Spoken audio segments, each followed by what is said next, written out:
நாங்கள் ஒவ்வொரு நாளும் சாப்பிட்ட பிறகு இந்த ஒரு சின்ன விஷயத்தை செய்து வந்தால் எங்களுடைய உடல் ஆரோக்கியமாக பேணப்படுறதோட எங்களுக்கு சில நோய்களும் வராமல் நாங்கள் எங்களை பாதுகாத்துக் கொள்ளலாம். ஆராய்ச்சி முடிவுகளின்படி நாங்கள் சாப்பிட்ட பிறகு 10 தொடக்கம் 15 நிமிடங்கள் நடக்கிறதால எங்களோட உடலுக்கு பல நன்மைகள் கிடைக்குது. அந்த நன்மைகள் என்னன்றது உங்களுக்கு விஞ்ஞான ரீதியாக நான் இதில் தெளிவுபடுத்த போகிறேன். இந்த வீடியோவை நீங்கள் முழுமையாக பார்த்தால் நீங்கள் கட்டாயமாக இன்றைக்கு தொடக்கம் உணவை எடுத்த பிறகு 10 நிமிடங்கள் நடப்பீர்கள். வணக்கம், நான் டாக்டர் சாந்தமேனன். வழமையாக நாங்கள் சாப்பிட்ட பிறகு என்ன செய்வோம்? கொஞ்ச நேரம் ஓய்வெடுப்போம், அல்லது தூங்க போயிடுவோம், அல்லது எங்களோட மொபைல் எடுத்து ஸ்க்ரோல் பண்ண தொடங்கிடுவோம். அதே நேரம் நாங்கள் என்ன சொல்லிக்கொள்வோம்? நாங்கள் சாப்பிட்ட களைப்புக்கு கொஞ்ச நேரம் ரெஸ்ட் எடுக்க வேணும் என்று நாங்கள் சொல்லிக்கொள்வோம். ஆனால் ஆராய்ச்சிகள் சொல்வது அப்படி இல்லை. நாங்கள் சாப்பிட்ட பிறகு உடனடியாக 30 நிமிடத்திற்குள் ஒரு 10 தொடக்கம் 15 நிமிடங்கள் நடக்கிறது மிகவும் ஆரோக்கியமானது ஒன்று. அந்த ஆரோக்கியமான விடயங்கள் என்ன என்றதை நாங்கள் ஒவ்வொன்றாக பார்ப்போம். இல்லை, முதலாவது, நாங்கள் சாப்பிட்ட பிறகு அடுத்த 30 நிமிடத்துக்கு எங்களுடைய ரத்தத்தில் குளுக்கோஸ் என்ற அளவு சடுதியாக அதிகரிக்கும். இதை குளுக்கோஸ் ஸ்பைக் என்று சொல்லுவோம். இந்த குளுக்கோஸ் ஸ்பைக் அதிகமாக வாரது ஒரு நல்ல விடயம் இல்லை. இது முக்கியமாக நீரிழிவு நோயாளிகளை பொறுத்தவரையும் அவர்களுக்கு இந்த குளுக்கோஸ் ஸ்பைக் அதிகமாக ஏற்பட்டால் அது மீண்டும் பழைய நிலைக்கு அல்ல சாதாரண நிலைக்கு கொண்டு வரதுக்கு டைம் எடுக்கும், நீண்ட நேரம் எடுக்கும். அவர்களுக்கு மிகவும் சிக்கல்களை உருவாக்குவதே இந்த குளுக்கோஸ் ஸ்பைக் அதிகமாக ஏற்படுறதான் அவர்களுக்கு பிரச்சனையான விஷயம். அதே நேரம் சாதாரணமானவர்களுக்கு இது பிரச்சனை இல்லையா என்றால், பொதுவாக எங்களுக்கு தெரியும் இந்த மாரடைப்பு ஏற்படுறது நாங்கள் யோசிப்போம், கொலஸ்ட்ரால் அதிகமாக இருந்தால் ஏற்படும், சுகர் அதிகமாக இருந்தால் ஏற்படும் என்றெல்லாம் யோசிப்போம். ஆனால் மாரடைப்பு ஏற்படுபவர்களில் அநேகமானவர்களுக்கு இது எல்லாமே சாதாரணமாகத்தான் இருக்க. கொலஸ்ட்ராலும் சாதாரணமாக இருக்கிற நிலையில், அதே மாதிரி சுகரும் சாதாரணமாக இருக்கிற நிலையில் கூட இந்த மாரடைப்பு ஏற்பட்டு கொண்டிருக்குது. அப்போ இந்த மாரடைப்புக்கு இவையும் ஒரு காரணம் தான். இதற்கு அப்பாலும் காரணங்கள் இருக்குது. அதுக்கு ஒரு முக்கியமான காரணம் தான் உடலில் ஏற்படுகின்ற இன்ஃப்ளமேஷன் என்று சொல்லுவோம், அலர்ச்சித்தன்மை. முக்கியமாக அதிகமான குளுக்கோஸ் ஸ்பைக் ஏற்படுகின்றதால இந்த இரத்த குழாய்களின் உட்பகுதி எண்டோத்தீலியத்தில் அலர்ச்சி நிலை ஏற்பட்டு அங்கே இந்த ஆத்ரோஸ்க்ளரோசிஸ் எனப்படுகின்ற படிவுகள் ஏற்பட்டு அதன் மூலமாக இந்த மாரடைப்பு ஏற்படுறதாக ஆராய்ச்சிகள் சொல்லுது. ஆகவே குளுக்கோஸ் ஸ்பைக்கை கட்டுப்படுத்த வேண்டியது நீரிழிவு நோயாளிகள் மட்டும் இல்லை, சாதாரணமானவர்களும் தான். சரி, இப்போ நாங்கள் உணவு எடுத்த பிறகு இப்படி நடக்கிறதால, ஒரு 10 நிமிடங்கள் நடக்கிறதால எப்படி இந்த குளுக்கோஸ் ஸ்பைக் கட்டுப்படுத்தப்படுகிறது? அதாவது இரத்தத்தில் குளுக்கோஸின் அளவு சடுதியாக அதிகரிக்காமல் கட்டுப்படுத்தப்படுகிறது. நாங்கள் உணவை எடுத்த பிறகு நடக்கிறதால எங்களோட தசைகள் வேலை செய்ய போகுது. முக்கியமாக இந்த கால்களில் பட்டோக்ஸில் இருக்கிற தசைகள் வேலை செய்ய போகுது. இவை சற்று பெரிய தசைகள். அப்போ இந்த தசைகள் வேலை செய்யறதுக்கு சக்தி வேணும். அதுக்காக குளுக்கோஸை இரத்தத்திலிருந்து எடுக்கும். இந்த தசைகளுக்கு மட்டும் ஒரு தனித்துவம் இருக்குது என்னன்னு சொன்னால், இவை குளுக்கோஸை எடுக்கிறதுக்கு இன்சுலின் தேவையில்லை. ஆனால் மற்ற கலங்கள் குளுக்கோஸ் எடுக்கிறதுக்கு இன்சுலின் வேணும். அதுதான் நீரிழிவு நோயாளிகளுக்கு உள்ள பிரச்சனை. முக்கியமாக 2ஆம் வகை நீரிழிவு நோயாளிகளில் அவர்களுக்கு இன்சுலின் போதிய அளவு இருக்கும். ஆனால் இன்சுலின் தொழிற்பட முடியாத நிலையில் இருப்பதாலே அவர்களுக்கு இரத்தத்தின் குளுக்கோஸ் அதிகமாக இருக்கும். ஆனால் நீரிழிவு நோயாளிகளாக இருந்தாலும் சாப்பிட்ட பிறகு அவர்கள் நடந்தார்களானால் இரத்தத்தில் உள்ள குளுக்கோஸை கூடிய அளவில் இந்த தசைகள் தங்களுடைய இயக்கத்துக்கு. அதே நேரம் இந்த தசைகள் இந்த மேலதிகமான குளுக்கோஸை கிளைக்கோஜனாகவும் இந்த தசைகளில் சேமித்து வைக்கும். ஆகவே நடப்பதன் மூலம், இந்த தசைகள் இயங்குறதன் மூலமாக அவை நிறைய குளுக்கோஸை தாங்கள் எடுக்கிறதால எங்களுக்கு சடுதியாக இந்த குளுக்கோஸின் அளவு அதிகரிக்காது. இப்போ எங்களுக்கு தெரிய வேணும் என்ன டைமுக்கு நாங்கள் நடக்க வேணும் என்றால், நிச்சயமாக நாங்கள் சாப்பிட்டு 30 நிமிடங்களுக்கு முன்னுக்கு தான் நடக்க வேணும். அப்போ எங்களுக்கு சொல்லப்படுகின்ற டைம் என்னென்னா, நீங்கள் சாப்பிட்ட பிறகு ஒரு 5 தொடக்கம் 10 நிமிடத்தில் ஆரம்பித்து அதில் இருந்து ஒரு 10 தொடக்கம் 15 நிமிடங்கள் நடக்கிறது ஆரோக்கியமானது. அதே நேரம் இதில் இன்னும் ஒரு விடயம் சொல்ல வேணும். இந்த உணவை எடுத்த பிறகு உடனடியாக 10 நிமிடங்கள் நடக்கிறதும் வேறு ஒரு நேரத்தில் அதே நபர் ஒரு 30 நிமிடங்கள் நடக்கிறதையும் நாங்கள் ஒப்பிட்டு பார்க்கும் பொழுது, வேறு நேரத்தில் 30 நிமிடங்கள் நடக்கிறதால கிடைக்கிற நன்மைகளுடன் ஒப்பிடும் பொழுது உணவை எடுத்த பிறகு 10 நிமிடங்கள் நடக்கிறதால கிடைக்கிற நன்மைகள் மிக அதிகம் என்று ஆராய்ச்சிகள் சொல்லுது.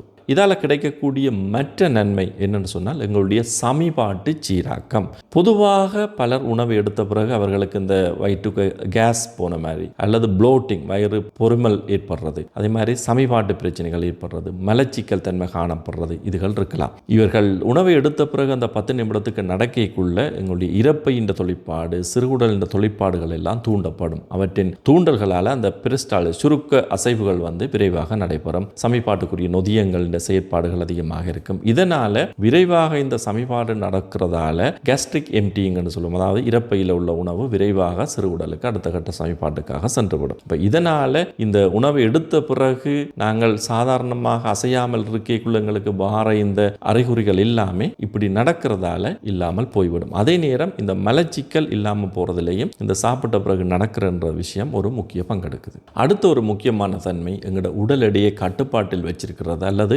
உடல் எடையை குறைக்கிறதுலையும் இது பங்கெடுக்கும்.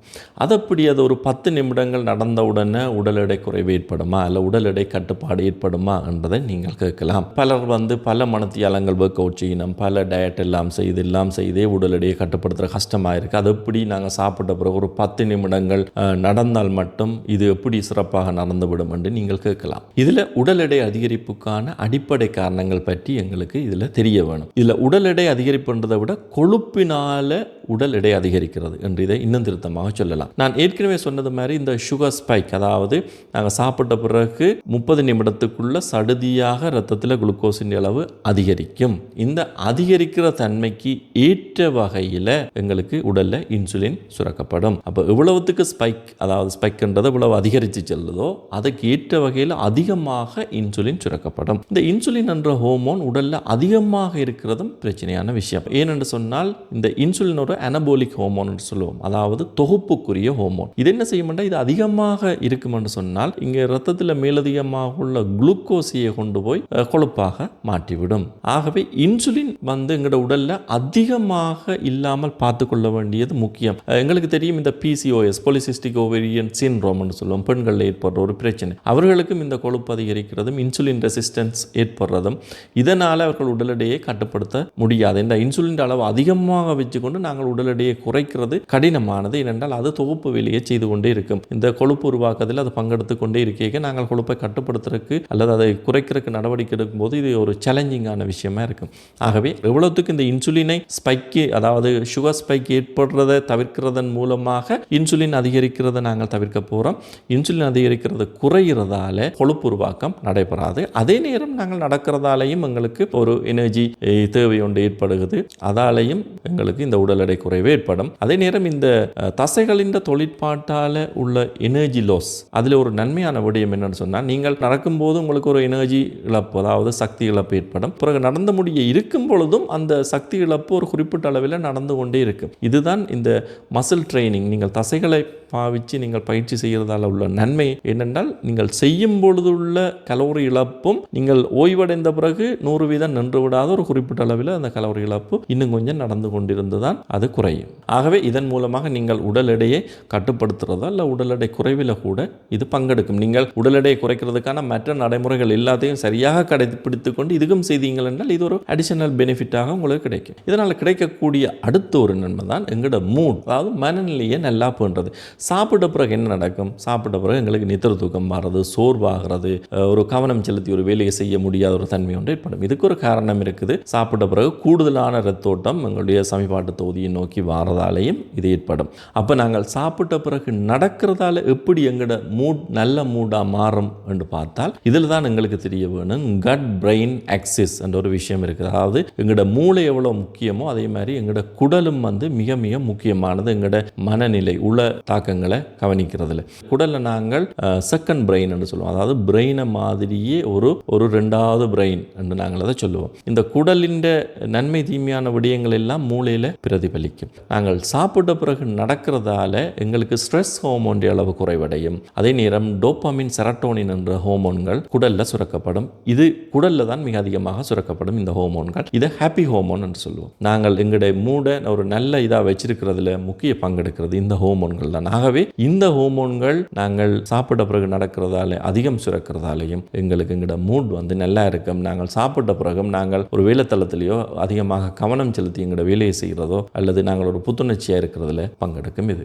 நாங்கள் சாப்பிட்ட பிறகு 10 நிமிடங்கள் நடக்கிறதால கிடைக்கக்கூடிய நன்மையில் அடுத்த நன்மை எங்களுடைய இதயத்துக்கு ஆரோக்கியம் கிடைக்குது. அது எப்படி கிடைக்கும்? நான் ஏற்கனவே சொன்ன மாதிரி இந்த எங்களுடைய இரத்த குழாய்களில் வந்து அழற்சி நிலையை கட்டுப்படுத்தும். இந்த சுகர் ஸ்பைக் குறைவாக இருக்கிறதால அதால இரத்த குழாய்கள் நல்லா இருக்கக்கூடியதாக இருந்தால் எங்களுடைய இதயம் நல்லா இருக்கும், ஹார்ட் அட்டாக்கோ அது சார்ந்த பிரச்சனைகளோ வராது. அதே நேரம் இது எங்களுடைய ரத்தத்தில் எல்டிஎல் கொலஸ்ட்ரால் அளவையும் கட்டுப்படுத்துவதாக ஆராய்ச்சிகள் தெரிவிக்குது. இப்படியாக எல்லாம் சேர்ந்ததாக எங்களுக்கு இது இதயத்துக்கு நன்மையை செய்யக்கூடியது. அதே நேரம் இது பிளட் பிரஷர், அதாவது இரத்த அழுத்தத்தையும் கட்டுப்பாட்டில் வச்சிருக்கிறதுல பங்கெடுக்கும். இதில் அடுத்ததாக இரவு உணவுக்கு பிறகு நடக்கிறதால எங்களுக்கு அடிஷனலான நன்மைகள் சிலது கிடைக்கும். அதிலே ஒன்றுதான் எங்களுக்கு நல்ல தூக்கம் கிடைக்கிறது. ஏற்கனவே நான் சொன்ன மாதிரி நீங்கள் சாப்பிட்ட பிறகு நடக்க ஹாப்பி ஹோமோன் சுரக்கப்படும். அதனால கூட நல்ல மூட் இருக்கும், உங்களுக்கு ஸ்ட்ரெஸ் குறைவடையும். அதே நேரம் நீங்கள் நடக்கிறதால சமிபாடு கொஞ்சம் இலகுவாக நடந்துடுறதால இறப்பைக்குள்ளேயே சாப்பாடு இருந்து உங்களுக்கு மேல் நோக்கி திரும்ப திரும்ப வராமல் அது அடுத்த கட்டத்துக்கு போயிடுறதாலையும்,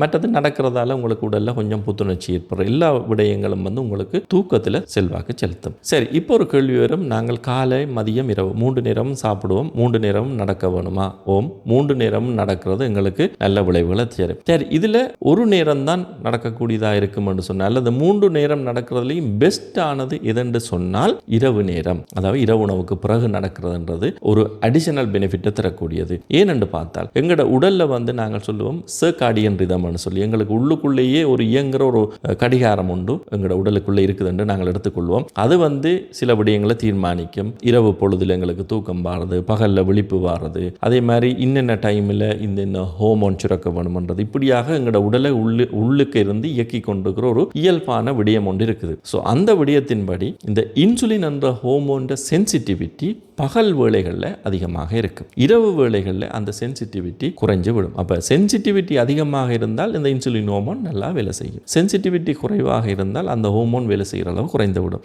நாங்கள் பகலில் தான் கூடுதலாக உணவுகளை எடுப்போம், இரவில் நாங்கள் தூங்க போயிடுவோம். ஆகவே இந்த இன்சுலின் செயற்பாடு திறன் குறைவடைந்து போகும். ஆகவே இரவில் இன்சுலின் செயற்பாடு திறன் குறைவடைகிறதால எங்களுக்கு என்ன நடக்கும்? இந்த சுகர் ஸ்பைக் கொண்டு ஏற்பட்டால் இரவு அது குறைவடைகிறதுக்கு அங்கே போது இன்சுலின் இருந்தாலும் இன்சுலின் செயற்பாடு தன்மை குறைவாக இருக்கும், சென்சிட்டிவிட்டி குறைவாக இருக்கிறதால. ஆகவே அந்த டைமில் நாங்கள் நடக்கிறதால இந்த தசைகளால் குளுக்கோஸ் பாவிக்கப்பட்டு அந்த ஸ்பைக் ஏறாமல் வச்சிருக்க வேண்டியதுன்றது ஒரு நல்ல விடயம். இது எங்களுக்கு உடல் எடையை கட்டுப்படுத்துறதுலையும் ஒரு முக்கிய பலனை தரக்கூடியதாக அமையும். சரி, எப்படி சரியாக நடக்கிறது என்றதை நாங்கள் பார்ப்போம். முக்கியமாக நான் ஏற்கனவே சொன்ன மாதிரி முதல் 30 நிமிடங்களுக்குள்ள நாங்கள் நடக்கிறது தான் முக்கியமான விடயம். அதுக்கு பின்பாக சொன்னால் அந்த குளுக்கோஸ் ஸ்பைக் ஏற்கனவே ஏற்பட்டு விடும், 30 நிமிடங்களில் வந்துடும். அப்போ அதற்கு முன்பாகத்தான் நடக்க வேணும். நாங்கள் உணவை எடுத்து ஒரு 5 நிமிடம் கழித்து நீங்கள் நடக்க ஆரம்பிக்கலாம். ஆரம்பித்து ஒரு 10 தொடக்கம் 15 நிமிடங்கள் நடக்கிறதே போதுமானது. ஒரு 10 நிமிடங்கள் நடப்பதே உங்களுக்கு நல்ல விளைவுகளை தரும் என்று ஆராய்ச்சி முடிவுகள் சொல்லுது. சரி, நடக்கிறது எப்படி நடக்க வேணும்? வேகமாக நடக்க வேணுமா, அல்லது மெதுவாக நடந்தால் போதுமா, அல்லது ஓட வேணுமா என்ற கேள்விகள் உங்களுக்கு வரலாம். உண்மையில் நீங்கள் சாதாரணமாக மெதுவாக நடந்தாலே போதுமானது. நீங்கள் பிரிஸ்க் வாக் என்று சொல்லுவோம், அதாவது உடல் எடை குறைப்புக்காக நாங்கள் நடக்கிற பிரிஸ்க் வாக் நடக்க வேண்டிய அவசியம் இல்லை, அதே மாதிரி ஓட வேண்டிய அவசியம் இல்லை, எந்த விதமான கடும் பயிற்சிகளும் செய்ய தேவையில்லை. சாதாரணமாக நீங்கள் நடந்தாலே போதுமானது இந்த குறிப்பிட்ட டைமுக்கு. ஆகவே உணவை எடுத்த பிறகு ஒரு 10 தொடக்கம் 15 நிமிடங்கள் நடப்பதென்பது மிகவும் இலகுவான விடயம், இலகுவாக கடைபிடிக்கக்கூடிய விடயம். ஆகவே இன்று முதல் நீங்கள் இதை தொடர்ச்சியாக செய்து வந்தால் ஒரு சிறிய மாற்றங்கள் உங்களுடைய எதிர்காலத்தின் நன்மைக்காக நீங்கள் இப்ப ஆரம்பித்தால் அது உங்களுக்கு பிறகு நல்ல பலனை தரும் என்பது போல இந்த விடயத்தை நீங்கள் இன்று முதலே ஆரம்பித்தால் உங்களுடைய உடல்ல மாற்றங்களை நீங்கள் அவதானிக்கக்கூடியதாக இருக்கும். ஆரோக்கியமாக வாழ்றதுலையும் இது பங்கெடுக்கும். மீண்டும் மற்றொரு உங்களுடைய ஆரோக்கியம் சார்ந்த வீடியோவில் நான் உங்களை சந்திக்கிறேன். நன்றி.